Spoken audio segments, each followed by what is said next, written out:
It's One Nation Restorations, and we're restoring another American-made tool with American-made tools. Today we're restoring this 6-pound double-face sledgehammer back to its glory days. The face has lost its polished look, the head has pitting, it needs a handle, and it has the usual rust issues. We'll start by removing the rust. I'll do this in 2 phases. First, I'm going to sandblast, and then I'm going to use a de-rusting solution to get into the eye. I'm using an 80 grit abrasive here to remove the rust. The question is never, can you remove the rust? That's easy, so keep that in mind when you have any roached out tools laying around the shop. This was all done in about 5 minutes time. It looks like I'm able to get into the eye, but I'm still going to let it soak into some evaporust solution overnight.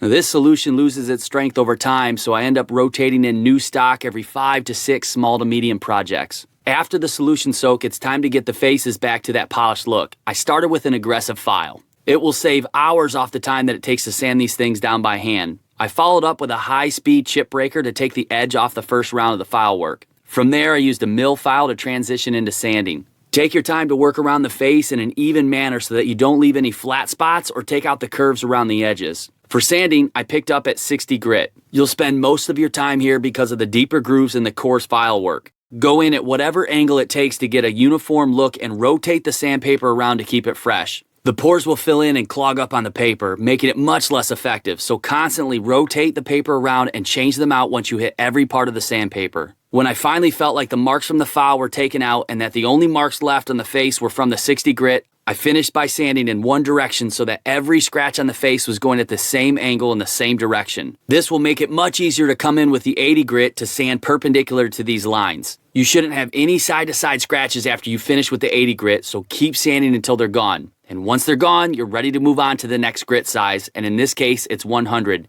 Don't forget, use the same approach and go perpendicular to the 80. Once I was satisfied with the 100 grit, I flipped over the Sledge to repeat the process. The reason I stopped at 100 was because I'm going to be using a filler on the rest of the head, and the knockdown will be with a 120 grit, so I wanted to match the faces. The last thing you want to have to worry about is protecting a polished face after hours of work to get to a 2000 grit. In the Vice video, I polished the anvil and then hit it with the file while working on the jaws. That was a gut punch. Once getting the second face caught up, I started with the filler on the head. Start by cleaning off the surface to prevent adhesion issues with the filler. I was extra careful not to get inside the stamping, which meant leaving behind a little more filler than I normally want. That cost me some time in the sanding phase, but I didn't want to risk getting any in there. The filler dries quick, so I made a small batch for each of the sides, being sure to get into the pits and dings from years of use. I started the sanding with a 120 grit. Use a block on the flat parts of the face to keep those areas true. Otherwise, your fingers will put pressure on that's not universal. Just like the sanding phase on the faces, change out your sandpaper often. 120 grit clogs up faster than 60 or 80, so try to keep the area clean by brushing or blowing it off. For the corners of the poles, I folded the sandpaper over to make it firm.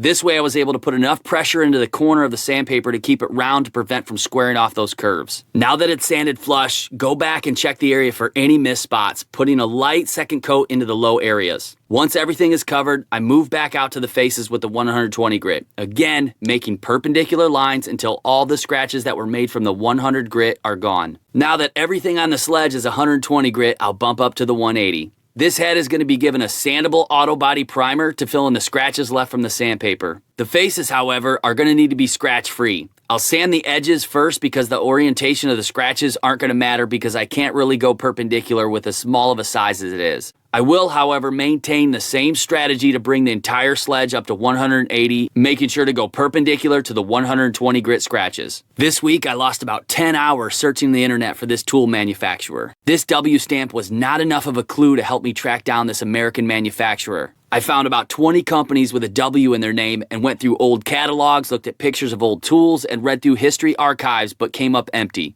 There's even an 8-pound Sledge for sale on eBay right now listed as a W for the brand because they couldn't figure it out. I left a list of the companies I checked in the description below, so you can let me know what companies I missed, or you can double check these because sometimes logos and stamps change, but maybe the models I checked were from a different year. 220 grit is the next stop for sanding, and then it's to a 320 to finish out the dry. Once both of the faces are finished with the 320, it's time to switch over to the wet sanding. 400 grit was the first stop for the wet sanding. From there, it was over to a 1000, 1500, 2000, and 2500. At this grit, sandpaper clogs up after just a few strokes, so you're going to have to rotate around as often as possible. You can really notice it if you sand for too long, because when you get a fresh new piece of 2000, it'll actually bite, which is crazy. Along the way, I tried showing the scratches at each of the stages to show you that by the time you get to the buffing wheel, you still have 2500 grit scratches to take out. I used Dyco's firm pad with an E5 compound to remove the scratches from the 2500 grit. From there, it was over to a medium pad with SCR, and finally to a soft pad with GRN. All of these pads and compounds can be found in the description below. Using those affiliate links, even if you don't buy those products, gives a portion of those purchases back to the channel, which goes a long way to helping out. I didn't sand for this long to stop at a natural luster, so I finished with a soft pad with a GRN compound for a high luster look. Here you can see the difference between a 320 grit and a fully sanded and polished piece.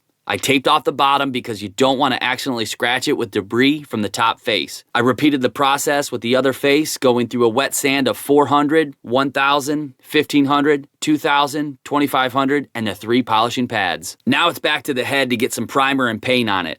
The compound used on the face inevitably is going to fling and get into some areas on the head, especially on the border. It's critical that before priming or painting you remove this, or you're going to have adhesion problems. To help, I taped it off and cut it flush to the face to prevent the primer and the paint from getting on them. I used brake parts cleaner to remove the residue on the head, but acetone is what I use when I'm out of stock. Spray a paper towel and wipe away from the tape edges so you don't accidentally pull them up and ruin the adhesion. I applied 2 coats of the sandable primer on the head. I gave it a light sand with a 320 grit, and then it was over to paint. After the first round of sandblasting, I got lucky enough to have a few remnants of the original color left on this piece. I applied 2 coats of this farm red color and allowed it to cure overnight. Most restoration shops create and make their own handles for tools like this, but here at One Nation Restorations, we try to support American jobs as often as possible while preserving the integrity of the vintage pieces we restore. That means when it comes to replacing parts that are manufactured in the US, I'll choose buying over creating my own handles any day of the week.